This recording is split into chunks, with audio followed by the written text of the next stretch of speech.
আসসালামু আলাইকুম। তো কি অবস্থা সবার, কেমন আছেন? তো ইদানিং আমি একটা বিষয় নিয়ে ভাবতেছি যে ভিডিও আর বানাবো না, ঠিক আছে? মানে ফেসবুকের যে বর্তমান অবস্থা, মানে ইনকাম আদি নাই বললেই চলে আর কি। মানে আরো একটা বিষয়, আমি মানে কি কন্টেন্ট বানাবো, ঠিক আছে, আমার মাথায় মনে করেন আইডিয়াই আছে না। কোনো মানে আইডিয়া আসে না। তো আপনারা যদি আইডিয়া জেনে থাকেন অবশ্যই কমেন্ট করবেন, ঠিক আছে?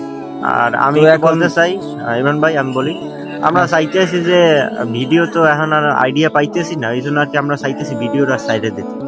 এখন আপনাদের তো মতামত যদি আমরা ভিডিও, চাই ভিডিও আর বানাবো না, ঠিক আছে? মানে ভিডিও বানাইতাম ভাই, ঠিক আছে, বর্তমানে ভাই ফেসবুকের যে অবস্থা, হ্যাঁ এতে ভিডিও বানাইয়ে শান্তি নেই এখন। আমরা চাই বিদায় নিতে, ভিডিও আর করবো না। তো সবাই ভালো থাকবেন, সুস্থ থাকবেন, আল্লাহ হাফেজ। তো আমাদের ভিডিওতে যদি কোনো ভুল ত্রুটি হইতে মাফ করে থেকে দিন। থাকে সবাই অবশ্যই ক্ষমা করে দেবেন। আল্লাহ হাফেজ।